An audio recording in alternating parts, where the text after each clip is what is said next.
ಸಿದ್ದರಾಮಯ್ಯನವರ ನಂಬಿ ಅಂದ್ರೆ ಈ ವಿಷಯದಲ್ಲಿ ಅವರಿಗೆ ಹಿಂದೆಯೂ ನ್ಯಾಯ ಆಗಿತ್ತು, ಈಗಲೂ ಮತ್ತೆ ಅವರ ಹೆಸರು ಮುನ್ನೆಲೆಗೆ ಬರೋದಕ್ಕೆ ಅವಕಾಶ ಬರಲಿಲ್ಲ, ಅವ್ರಿಗೆ ಮತ್ತೆ ಅನ್ಯಾಯ ಆಯ್ತು. ಅದೇ ಹೇಳಲಿಕ್ಕೆ ಎಲ್ಲರಿಗೂ CM ಆಗ್ಲಿಕ್ಕಾಗಲ್ಲ, ಎಲ್ಲರೂ PCC ಆಗ್ಲಿಕ್ಕಾಗಲ್ಲ. ಭಾಳ ಜನ ಲೈನಲ್ಲಿ ಇದ್ದಾರೆ, ಎಲ್ಲರೂ ಆಗ್ಲಿಕ್ಕಾಗಲ್ಲ. ಅವಕಾಶ ಕೆಲವು ಬಂದು ಸಿಗ್ತೈತಿ, ಅಷ್ಟಕ್ಕೆ ರೀ ಸಮಾಧಾನ ಪಡಬೇಕು ನಾವು. ಇಲ್ಲ ಹೋಗಲ್ಲ. ಅಲ್ಲ ಸರ್, ಯಾಕೆಂದ್ರೆ ಪರಮೇಶ್ವರ್ ಅವರು ಬಹಳ ನಿರೀಕ್ಷೆ ಇಟ್ಕೊಂಡಿದ್ದಾರೆ, ಎಲ್ಲೋ ಸಿದ್ದರಾಮಯ್ಯ ನನ್ನ ಹೆಸರು ಹೇಳ್ಬಿಡ್ತಾರೆ ಅಂತ.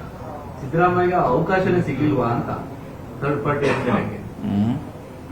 ಹೆಸರೇಳಕ್ಕೆ ಸಿದ್ದರಾಮಯ್ಯಗೆ ಅವಕಾಶನೇ ಸಿಗ್ಲಿಲ್ವಾ ಅವ್ರಿಗೆ ಅಂತ ಅದೇ ಹೇಳಿದ್ರಲ್ಲ, 3 ವರ್ಷದಿಂದ ಆಗಿದಂತ ಒಪ್ಪಂದು, ಸಿಮ್ಲಾ ಒಪ್ಪಂದು, ತಾಸ್ಕಟ್ ಒಪ್ಪಂದು ಅಂತ ಹೇಳ್ತಾರಲ್ಲ, ಹಂಗೆ ಅವಾಗ ಒಪ್ಪಂದ ಆಗಿದೆ ಅದು. ಹಿಂಗಾಗಿ ಅದಕ್ಕೆ ಬೇರೆ ಕರೆಕ್ಷನ್ ಮಾಡಲಿಕ್ಕೆ, ಇನ್ಕ್ಲೂಡ್ ಮಾಡಲಿಕ್ಕೆ ಅವಕಾಶ ಇರಲಿಲ್ಲ. ಹೀಗಾಗಿ ಆ ಒಪ್ಪಂದ ಪ್ರಕಾರ ಅದು ಮುಗಿದಿದೆ ಅಷ್ಟೇ. ನೀವು ಇಂಥ ಮೂಮೆಂಟ್ ಇಂದ ಸಿದ್ದರಾಮಯ್ಯ ಅವ್ರ ಜೊತೆ ಇದ್ದೀರಾ ಸರ್, ಅವರ ರಾಜಕೀಯ ಈ ಒಂದು ಸ್ಟೆಪ್ ಡೌನ್ ಆಗಿರೋದು ಯಾವ ರೀತಿಯಾಗಿ ನೋಡ್ತೀರಾ ಸರ್?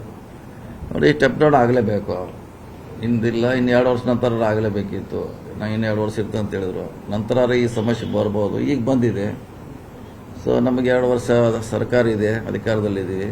ಅದನ್ನ ಗ್ಯಾಪ್ ಫಿಲ್ಅಪ್ ಮಾಡಲಿಕ್ಕೆ, ಅವ್ರ ಸಜೆಷನ್ ತೊಗೊಳ್ಳಿಕ್ಕೆ ಮಾಡಿ ನಾವು ಕಟ್ಟಲೇಬೇಕು. ಆರಿಸಿದ್ರು, ಮೊಯ್ಲಿ ಇದ್ರು, ಬಂಗಾರಪ್ಪನ ಬಂದರು, ಸಿದ್ದರಾಮಯ್ಯ ಬಂದರು, ಸಿದ್ದರಾಮಯ್ಯ ನಂತರ ಮತ್ತೊಬ್ರು ಹಂಗೆ ಅದು ಕಂಟಿನ್ಯೂಷನ್ ಅದು. ಸೊ ಅದನ್ನು ಅದಕ್ಕೆ ರೆಡಿ ಇರಬೇಕಾದಿತ್ತು ಆ ಸಂದರ್ಭ ಸನ್ನಿವೇಶ.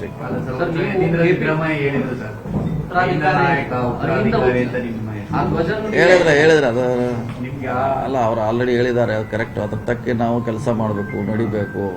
ಇಷ್ಟು ಜನ ಇಂದ ಅಂದರೆ ಸುಮಾರು ಒಂದು 500 ಜಾತಿ ಇದೆ, ಸುಮಾರು ಸಂಖ್ಯೆ ಇದೆ. ಅವನ್ನೆಲ್ಲ ವಿಶ್ವಾಸ ತಗೊಳ್ಳಿಕ್ಕೆ ಅದಾಗ ಆಗ್ತೀವಿ, ಅದು ಮಾಡ್ಲಿಕ್ಕೆ ಪ್ರಯತ್ನ ಮಾಡ್ತೀವಿ. ಸಿದ್ದರಾಮಯ್ಯ ಸ್ಥಾನ ತುಂಬಾ ಪ್ರಯತ್ನ ಮಾಡ್ತೀವಿ, ಖಂಡಿತವಾಗಿ ಮಾಡ್ತೀವಿ. ಅಲ್ಲಿಂದ ಧ್ವಜ ನಿಮ್ಮ ಕೈಯಲ್ಲಿ ಒಯ್ಲಿಕ್ಕೆ ಪ್ರಯತ್ನ ಮಾಡ್ತೀವಿ. ಯಾರೋ ಒಬ್ರು ಒಯ್ಲೇಬೇಕು. ಕರ್ನಾಟಕದಲ್ಲಿ ಸಿಸ್ಟಮ್ ಇದೆ, ಅದು ಒಬ್ರು ಯಾರ ಹಿಂದ್ ನಾಯಕರು ಉದಯ ಆಗಲೇಬೇಕು. ಸೊ ಅದನ್ನು ಮುಂದೆ ಒಯ್ಲಿಕ್ಕೆ ಪ್ರಯತ್ನ ಮಾಡ್ತೀವಿ. ಈಗ ಇನ್ನು ಹೊಸ ಅಧ್ಯಾಯ ಪ್ರಾರಂಭ ನಾಳಿಂದ, ಸೋಮವಾರದಿಂದ. ಸೋಮವಾರನೇ ಪ್ರಮಾಣ ವಚನ ಇವಾಗ ನೋಡ್ಬೇಕು, ನಮ್ಮ ಹೊಸ CM ಯಾವ ಡೇಟ್ ಫಿಕ್ಸ್ ಮಾಡ್ತಾರೋ, ಯಾವ ಕಡೆ ಮಾಡ್ತಾರೋ ನೋಡ್ಬೇಕಿನ್ನು.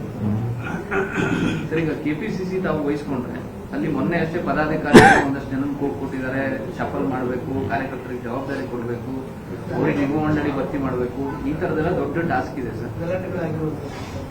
ನೋಡೋಣ, ಇದೆಲ್ಲ ಬಗ್ಲಿ ಫಸ್ಟ್ ಇದು ಇನ್ನೂ ಅನೌನ್ಸ್ ಆಗಲಿ, ಬರಲಿ. ಎಲ್ಲ ಹಿರಿಯರಿದ್ದಾರೆ, ಚರ್ಚೆ ಮಾಡಿ ಅದ್ರ ಬಗ್ಗೆ ಅದೇನು ಪರಿಹಾರ ಹುಡ್ಕೊಂಡೋಣ.